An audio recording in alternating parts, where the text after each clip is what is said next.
Rape is not like what we've been taught. Yes, that is rape, but there are different forms of rape. Just like we know that there are different forms of, let's say, physical violence. Someone slapping you is not the only way someone can be physically violent to you. They can knock you, they can wound you, they can conk you, they can use slippers on you. All these are types of physical violence. So when we talk about rape, you need to unlearn what you think you know. Rape is not just when somebody meets you on the road as you're walking wearing your long gown and then tears your clothes and beats you up and forces you. I think Nollywood played a role in this. That is not the only type of rape there is. You can be raped without a man actually being violent towards you. And that's what we're trying to understand here when we're talking about nuances of consent. Basically, as long as consent was not procured through and through without coercion, it is rape.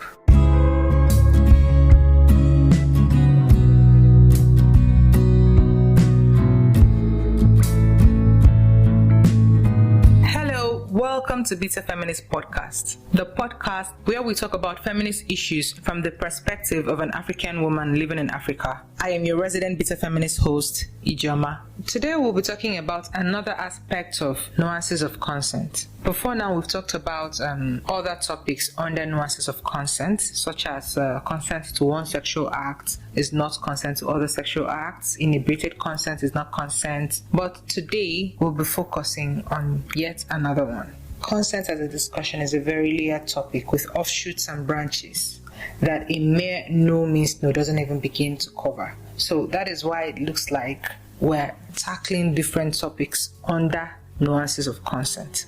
Back to the topic of today, we'll be talking about coerced consent. What is coerced consent? Hearing the words coerced and consent, it's what we call an oxymoron. It's like saying a wise fool, because how can coercion and consent be together? They cancel each other out. It's like saying a free slave. But there is such a thing as coerced consent. Simply put, coerced consent is when consent is gotten via coercion. It's a very simple definition. When consent is obtained through coercion, when it is not freely given. Now, when we talk about coercion, it could be physical coercion, spiritual coercion, mental, emotional. It doesn't have to be only physical. Coercion can happen in other various forms. It can happen spiritually, mentally, emotionally, in different ways. Financially too. Almost every woman has been in a situation where they agreed to have sex with somebody, not because they wanted to, but because they know if they kept on saying no, they would be hurt one way or the other.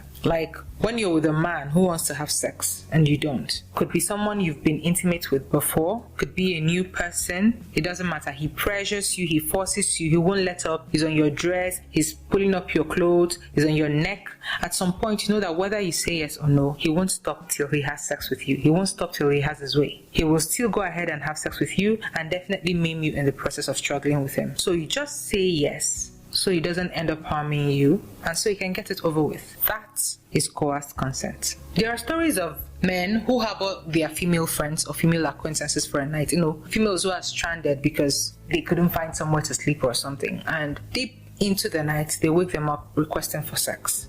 Sometimes these are women they've not had any sexual activity with before. They wake them up in the middle of the night, and bear in mind, these women are stranded. They have literally no place to go, and even if they had somewhere to go, they can't leave around 2 in the morning, 3 in the morning. And the men know this, and they tell them, see, I'm not going to struggle with you. You either have sex with me or you leave my house. And like play, the woman begs, tries to negotiate, and at the end of the day, she figures out, okay, you know what, let me just let him have his way so I can be safe just for the night. And then she goes ahead with it. That is another example of coerced consent. Is it rape? Of course it is rape. But they try to tell you, she agreed now. I can give you 1,000 examples because this is really rampant. I think most women, or every woman, has at one point or the other been in a situation where she was pestered for sex that she didn't really want to have. There are men that would literally pester you physically. They're on your clothes, they are touching you, and then the women go, okay, because I know the more I fight, the uglier it's going to get.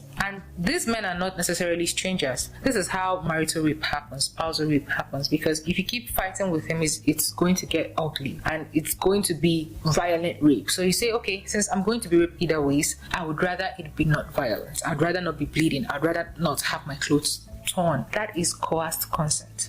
Coercion in the above scenario is physical, but it is not the only type of coercion there is. You can be coerced without the man touching you. When a woman takes her dying son to a doctor, let's assume that a woman has a very sick son and he's at the point of death, and she takes him to the medical doctor or to the hospital, and the doctor says, okay, you know what, you're a pretty woman, I'm going to help you, but I have to sleep with you first. She knows if she refuses, the boy is going to die. And remember, at this point, the last thing on that woman's mind is sex. Even if you were Hercules or The Rock or who's the sexiest man alive, Chris Evans, she is not interested in any sexual act. But because she has to save her son, she agrees. You could say she consented quite alright, but that consent was coerced. Now, coercion in the first instance I gave is physical, but like I said, there are different forms of coercion. A man doesn't even have to touch you for the coercion to take place. There are stories of lecturers who threaten to fail their students if they don't agree to have sex with them. That's another example of coerced consent without physical touch, without anybody touching you. Now, these lecturers, they know they don't even have to touch you or physically harm you to effectively coerce you into having sex with them. Some lecturers, like in my alma mater when I was in the university, will ask you to use your own money and your own hand. Let me speak it in our local parlance. They'll ask you to use your own hand and your own money to book the hotel. Then invite them to the hotel. Apart from giving them your body, you also have to spend your money. They don't even let you book any hotel. They let you book a specific hotel because this is something they do. They've been doing it for a while. They tell you to book a specific hotel, a specific room, and you pay. Then you call them, okay, sir, I'm in the room. You can come by 3. And then the man comes. And before he comes, this is something he has been doing for a while. Before he comes, he calls the receptionist and some staff of the hotel to know if you're there with anybody else, if you're planning to set him up, And when he knows that the coast is clear, he waltzes in, he does his thing, then he leaves. Now, to an outsider, the student did not only consent to the sex, but also enabled the sex. But is that really so? No, it's not. Because at the end of the day, that consent was gotten via coercion. Consent might have been procured, but it was coerced, and that coercion nullifies consent. You have to unlearn what you think you know about rape. We feel rape is when you're walking on the road on a late night and a man accosts you and tears your clothes and has his way with you, or when you're in your house and a masked criminal comes in, tears your clothes, violently rapes you, beats you up and all of that, and you end up in the hospital. Our knowledge when it comes to rape revolves around it being done by a stranger, by a criminal, and around it being violent. I think that is one of the reasons why when you bring these scenarios up, when you try to teach people about consent, they don't really get it. When you tell men, see, coerced consent equals rape, they don't get it because you're indirectly calling them rapists. When you tell women, this thing this man did is actually rape, they don't like it, they don't want to be the victim. The image they have in their head of rape is violence, is done by a stranger, is something they can't seem to merge with what happened to them. But the truth of the matter is, rape is not like what we've been taught. Yes, that is rape, but there are different forms of rape. Just like we know that there are different forms of, let's say, physical violence. Someone slapping you is not the only way someone can be physically violent to you. They can knock you, they can wound you, they can conk you, they can use pass on you. All these are types of physical violence. So when we talk about rape, you need to unlearn what you think you know. Rape is not just when somebody meets you on the road as you're walking wearing your long gown and then tears your clothes and beats you up and forces you. I think Nollywood played a role in this. That is not the only type of rape there is. You can be raped without a man actually being violent towards you. And that's what we're trying to understand here when we're talking about nuances of consent. Basically, as long as consent was not procured through and through without coercion, it is rape. So let's go back to what we were saying. In this scenario, the one I talked about, lecturers and students. Let's assume that 10 years from now, the student comes up and says, oh, you know what? Mr. A raped me. People are going to say, no, you could have said no. You had a choice. After all, you're the one that invited him. But they forget that even though you might say she consented, that consent was gotten via coercion. That consent did not come of his own. She wasn't a woman who felt attracted to this man and wanted to have sex with him. It wasn't a question of fuck me and I'll give you an A. It was more of a question of if you don't fuck me, you're going to fail. So it wasn't a transaction. And that nullifies that consent, that coercion, that fear, that doing it to protect yourself from being hurt, that nullifies consent. One of the reasons people reject these theories about nuances of consent is they feel indicted by it. It's like a mirror. accepting it means that they are accepting that they are rapists. A lot of men, and you can quote me anywhere, a lot of men are in one way or the other guilty of this. The way we view rape is problematic because these men go around thinking that, oh, I've never accosted a woman in the dark and tore her clothes, therefore I'm not a rapist. But when you now start telling them that if you've had sex with a drunk woman who couldn't give consent, it is rape. When you start telling them that if you force a woman into having sex with you through coercion, telling her if you don't do this, you're not going to get the promotion, you're not going to do this if you don't have sex with me. If you put her in a situation where she has to have sex with you, or she will be hurt, or she will lose something, that is rape. When you tell them that, they reject it because accepting it means that they are accepting that they themselves are rapists. So this is one of the reasons it looks like it is very hard for us to spread this message, because the people you're telling it are going, no, I don't agree with this. The only rape that I know is when they force a woman on the road and tear her clothes and spread her legs and rape her, especially when she's a virgin. And also women reject it because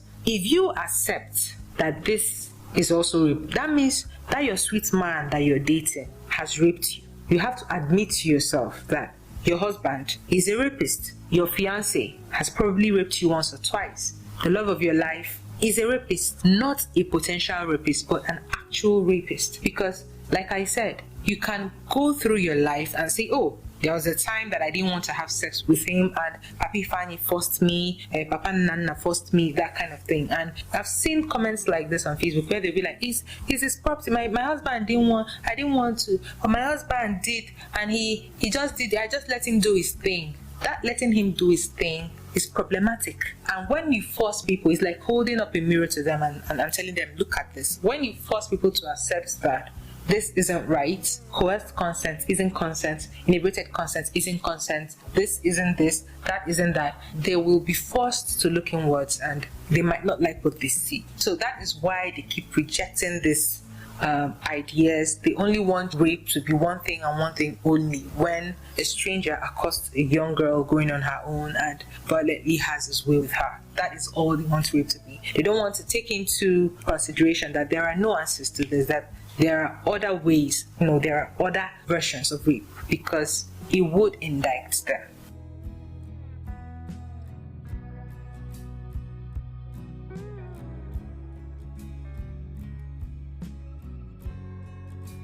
That's all for today. Thank you so much for listening to today's episode of Bitter Feminist Podcast. Follow us at Bitter Feminist Podcast on Twitter, Instagram, Facebook, YouTube, and TikTok. You can drop your contributions, questions, or even hot takes on any of our social media platforms. I'm still your host, Ijoma. See you on our next episode. Bye.